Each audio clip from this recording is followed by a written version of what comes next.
এই হুনো খাউনটা নিয়ে এসে কইলাম বাড়িতে এসে খাইতে গেলে আবার কামের দেরি হইব, সন্ধ্যা হয়ে যাবো কাম করতে করতে। আচ্ছা ঠিক আছে, আমি নিয়ে আসবনি, চিন্তা করো না। দেরি করো না কইলাম। আর আমি কিন্তু দুপুর বেলা তাড়াতাড়ি চলে আসবো, রান্না বান্নাটা ঠিকঠাক মতো কইরা রাখো। ঠিক আছে চলো।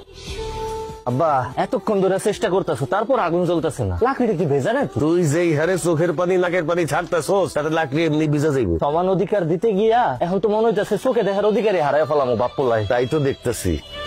আবার জ্বলছে জ্বলছে জ্বলছে, ধাক্কা দাও ধাক্কা দাও, জোরে ধাক্কা দাও।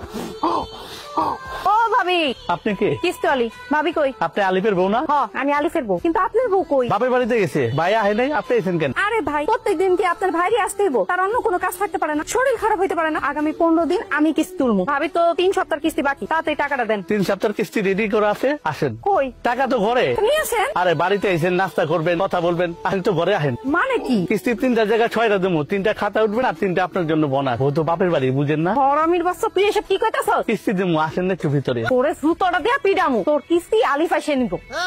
6 কিস্তি এক লগে দিতাম কিন্তু। কিরে রান্নার খবর কি? রান্না হইছে? ভাত হইছে? সব ভাত তো হইছে, তবে ছোট্ট একটা সমস্যা হয়ে গেছে। সমস্যা কি হইছে? পড়ছস নাকি? তুই তো সব ভাত ফেলাই দিছস। এখন আমি তোর মাল লেগে কেমনে ভাত নিয়ে যাবো? তাহলে তো দুপুরের মধ্যে খাবার নিয়ে যেতে কইছে। এ আব্বা, আমি তোমার একমাত্র পোলা, ভাতের মার গালতে গিয়ে আমার হাতটা পুড়ে গেছে, সেটা নিয়ে তোমার কোনো চিন্তা নাই। তুমি আসো, মার লেগে কেমনে ভাত লয়ে যাবে সেই চিন্তা লইয়া। তোর মার ভাত যদি আমি সময় মতো না নিয়ে যাই, তুই জানোস আমার খবর করে দিব বউয়ের শাসন কি জিনিস, বউয়ের যন্ত্রণা কি জিনিস, তুই কি বুঝবি? এমন করে কইতাছো মনে হইতাছে তোমার একারই বউ আছে, আমার বউ নাই। আমি তারে কেমনে খাবার দিব সেটা কও, এটা বুদ্ধি দাও। এক কাম কর, উঠা মাটির থেকে সব ভাত উঠা ধুয়ে ফেলা। এই ভাতে ওকে খাওয়াবো, আমরা পরে রান্না করে খাবো। ঠিক আছে। তরকারি অবস্থা কি তোর? দেই তরকারি ও রান্না শেষের পথে, লবণটা দেখো তো। দেই লবণ হইছে। করছস কি?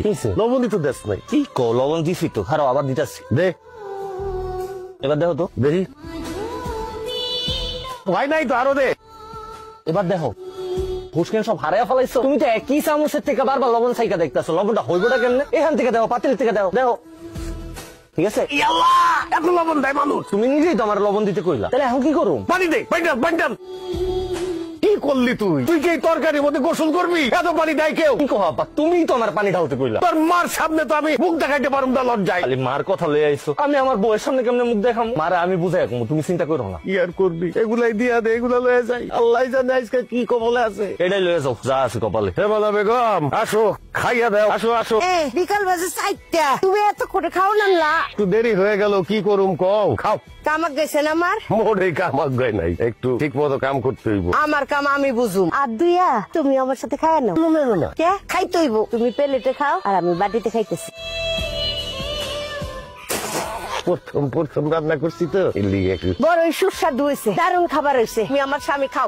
খাও কইলাম, মুখে দাও। আমি বৈশা বৈশা দেখি। হ্যাঁ, সুন্দর করে আমার স্বামী ভাত খাও। খাও।